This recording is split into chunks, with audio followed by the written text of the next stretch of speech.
Couple comments. First of all, I don't think we play particularly well, but I'll never let that get in the way because it kind of bothers me when they take away from the effort of the other team. And I thought the other team played really, really hard, especially on defense, and they did a nice job of scheming up against us. But on champions, on defense, played very well. Our secondary is playing at a very, very high level. Eli Apple, graded champion. Gary Conley, both those corners are playing great. Tyvis Powell, graded a champion. Raekwon, Josh Perry, and Tyquan Lewis, all graded out. And then the defensive co-players of the game were Von Bell, played about as good as you can. He's playing at a very, very high level. And Darren Lee. So players of the game were Von Bell and Darren Lee. On the other side, not many. Didn't play as well on offense. And you had offensive champions were Curtis Samuel, and then the player of the game played outstanding, especially ran hard, but then also he's the best back in the country without the ball in his hand. Pretty damn good with it in his hand too. But it's Ezekiel Elliott, graded out champion. Special teams player of the game, and this is outstanding to see, is Terry McLaurin. He downed a punt at the 2-yard line with an incredible effort. Had a tackle on punt, a great tackle, and then punt block was tremendous effort as well. So it's good to see a young guy like him that does everything right. Gary Conley was the other special teams player of the week, and he's involved in 3 phases, and that's in addition to obviously playing every snap on defense. Special teams is, I don't have the stats in front of me, but as far as field position and coverage units, we're on our game still. I don't know if we tried a field goal or not. We're still not settled. Jack is. We had 2 penalties on kickoff, and that's got to be addressed and got to get fixed. So, and we are. So with that, I'll answer your questions for you. Front row right, Austin. Urban, you just mentioned Gary a couple of times. What do you think about where he was a year ago to now? How far has he come?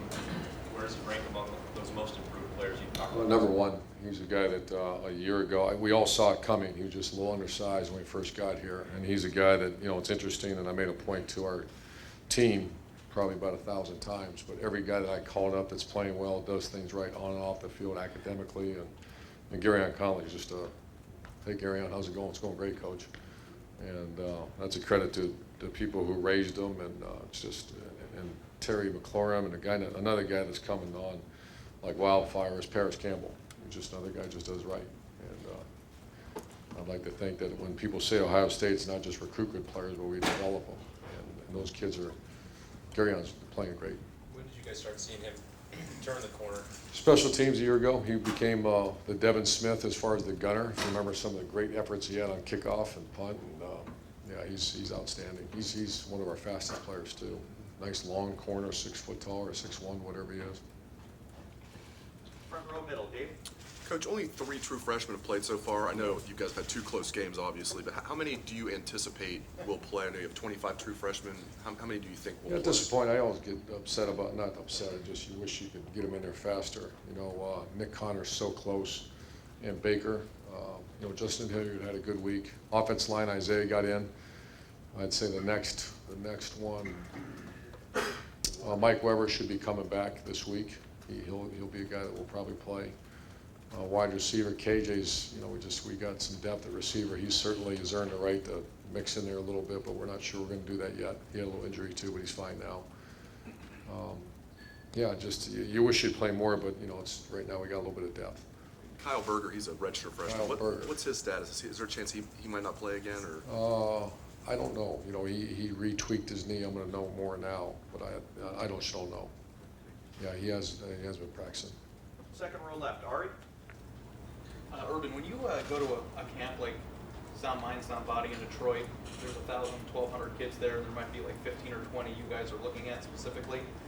Can you go back to your time at Bowling Green, and what were the challenges when you were a head coach of the MAC team, where there might be 300 or 400 prospects at a thing like that, and how hard is it for a MAC team to differentiate themselves from the other MAC teams in terms of talent on their roster when you guys are all recruiting the same types of kids? Yeah, that's a great question. That's it's almost like you let the big boys go through and snag who they're going to snag and just keep hanging in there. And that's where it's completely different when you go from Bowling Green to Utah to a top 5 place. And Each one, I've actually enjoyed Bowling Green recruiting as much as anything, because you find those kids that you project a lot of times. It's very typical for this team we're playing. I haven't researched I imagine they probably redshirt most of their linemen and let them develop and get, because they're a really big physical team.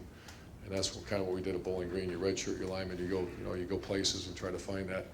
Maybe kid's an inch too short, but he's got great speed. They have number 29, their corner is electric. I know their punt return, I'm not sure he's going to play, but he's electric, and he maybe is an inch or two shorter, so people overlook guys like that, but they're every bit as good as any punt returner we got. And so that's kind of the way you go about your business. The challenges that you face here at Ohio State are obvious, going after the top kids against the top programs. But are there certain aspects to recruiting at a place in the MAC that might be even more difficult in terms of roster building than it is here at Ohio State? No, I think there's advantages. They're going to recruit against Toledo. I imagine Northern Illinois is a top MAC school, and so I imagine Western Michigan. It was always, historically, it was Western Michigan back when I was in there, with Marshall. But you're going to recruit against those guys. But it's just the identification process is so completely different. Like you said, you're looking at 250 names. Each coach has 50 names. Each coach here has 4. There's a huge difference. Second row left, Lori. Coach, we've discussed quite a bit the difficult decisions you face on game days regarding your quarterbacks. What about during the weeks? How hard has it been to divvy up the practice snaps in a way that meets your satisfaction? Not hard. It's both of them get reps. Both of them will continue to get reps. The approach I've taken is Cardell started. He's a starting quarterback. I met with him yesterday, and JT has not beat him out yet. He's going to continue to have opportunities to do that because JT's a very good player, and Cardell's got to perform. We neither played that well Saturday, but a lot of it was extenuating circumstances about protection, and every time we didn't play very well. So it's not that difficult. There have been some wild swings in the way people perceive conferences already early in this season. Could you just evaluate where you think the Big Ten stands in relation to I college don't have any football? idea. I don't know where people have time to do all that. I don't know anyone else's schedule. I don't care. I'm going to work on punt when I'm done here in a minute, and we better, we got enough issues. I've been asked that question, or did you hear what this guy said? I'm like, how did they say that? I don't know. Well, this time a year ago, we were a really bad team, and we got better. So probably because our focus is on getting better and better and better, and that's going to be, I don't want to ever hear that through this. If I ever hear one of our coaches talk about another conference, that's a problem, because I don't want to go check what they're doing during the day. Far left, Matt. Just wondering how you react to a game like Saturday. Like in our world, we deal with fans who are wringing their hands over this wasn't great. This Your wasn't world? great. Yeah, immediate world. You know what I mean. In your world, when you look at the game, I mean, there were teams around the country that didn't play great, but won. There's teams that lost. What's your message, I guess, going forward? We got to get better. We got to get much better in certain areas. We reward the champions. Spend a lot of time on that. Make sure we appreciate the great efforts, and then we got to get better. And I will say this: it's good to be in a routine. We're back in our routine now, and that's where I think I've grown. I don't care about all this conversation about the country. I think I've finally learned, and I've maybe come a little age and maturity. I don't care about. I'll do respect to everybody's opinions, and we have a job to do, and we take it real serious, and that's it. Period. What about this? What about that? Done. Over. And that's my job to make sure that the most important group, these guys, the players, not you guys, the players, are staying locked in. And if I'm not locked in, or one of their position coaches are not locked in, that's not fair. So I don't. I'm sure everybody's got opinions. You went 38-0, and what the heck happened?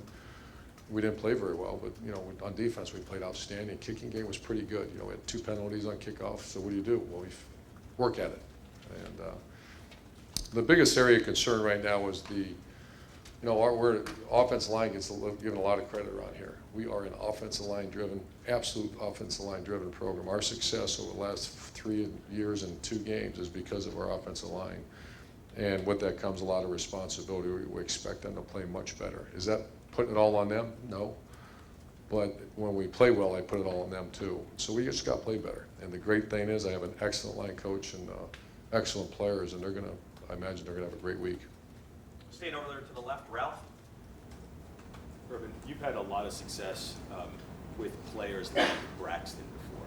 Maybe not as good as Braxton, but some of them.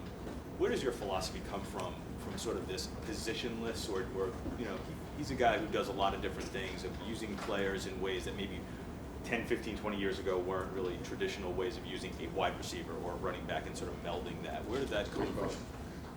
I think I told the story. It happened to change my philosophy on offense and the approach to the game. And when we lost to Nebraska, and I was at Notre Dame in overtime, and they were number 1, and we were in the top 10, and we lost that game. And I walked in, and David Gibbons was our best player on offense. He was a wide receiver.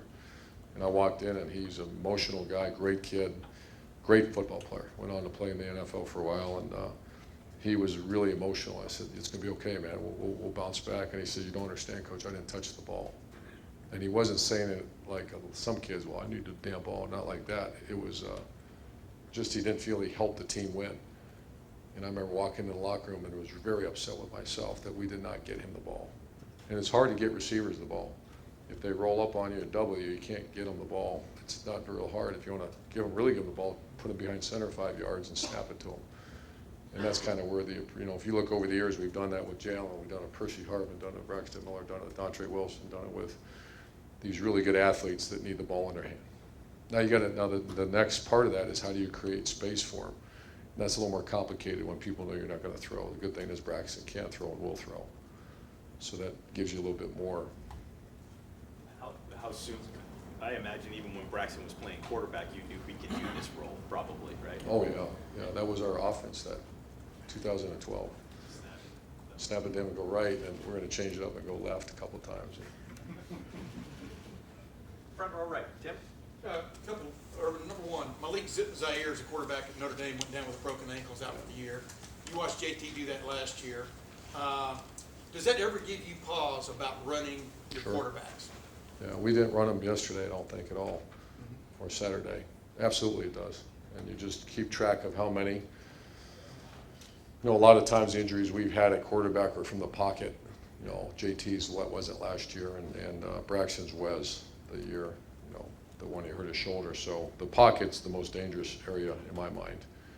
But obviously that's not going to change. Yeah. But we actually move the pocket quite a bit too nowadays, more than ever.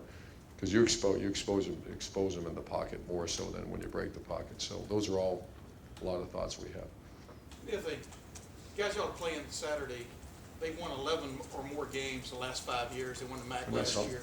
I just saw that. I know, but how are you presenting this to your team? They're also from the same division, not just the league, same division as Toledo, which went down and upset Arkansas on Saturday. The good thing about they're off today, but they come in and they get their iPads loaded up, and their video is very good. They're a very good team offensively. The quarterback's setting all kinds of records. They're 305 pounds on the defensive tackles, and I'll watch, and it depends what kind of team we have. If we have an immature team, then I'd have to go berserk and have to make sure, not go berserk, but just have to really make a huge deal out of it. When you have a team that's really good on video, it's all about preparation, and our players will respect them. I do not anticipate a problem there. Front row left. Because they're good. I mean, that's the thing. They're 11-win teams. They've beaten Northwestern, Purdue, Iowa, and Minnesota, and they beat. I wouldn't call those upsets. I think these guys are very good. Front row left. Doug? Urban, you've talked about how well the defense played against Hawaii. Is there ever like a little, I don't know if competition's the right word, but between your offense and your defense on your team to sort of, I don't know, be the standout unit, or if the offense is playing really well, then the defense wants to be great too? I hope there is. I hope there's a competition among units. I hope there's competition. And, I made a big deal of that in the meeting yesterday. There's been times around here where the offense kind of hung in there and, kind of held it together, but that's part of being a good team. And you have to watch if there's any finger pointing. I can assure you there's none of that. And if there is, that's when you have to kill it. But just healthy competition about we have to play better, and defense, it's more appreciation for what they do. We come in here and I'll have Coach Fickle will show 5 to 6 plays of extraordinary effort on defense, because a lot of times our players don't get to see that. And then I'll have the same Coach Warner will come up and show those 5 to 6 plays, and then we show a bunch of kicking team plays, and it's number one, to reward the efforts, number two, because a lot of times they don't see that. And I think appreciation for how hard the other side or the other phase goes is critical. And I don't know how specific you can get, but just whatever with the offensive execution that you weren't as happy with, whether on the line or someone else, was it missed assignments? Is it bad technique? Is it just Every time we got to the second level, and usually we're a very good perimeter run team, I would put our outside perimeter run blocking last year the best in the country, the best I've ever witnessed, and we were not very good. We had a speed option down there on the 1 yard line. Jalen missed his block, was -4 yards. We had a couple of those push sweeps and some perimeter runs where we missed a block, and instead of out the gate, it was 8 yard gain. And when we're cooking, those are the ones that come out. And then we have protection problems and missed assignments up front, and that's the reason. And final questions. Middle, Kevin? Urban, were you at all disappointed with the performance of JT? He led you guys to a touchdown initially, but was inaccurate, threw late across the field one time and almost had it intercepted. But you put him in the game for a spark. Were you at all disappointed that he didn't, really live up? I don't think disappointed is the right word. I think we have two excellent quarterbacks, and I expect them to play very well. And neither of them played very well Saturday. Disappointments, I don't like that word. We got to better prepare them.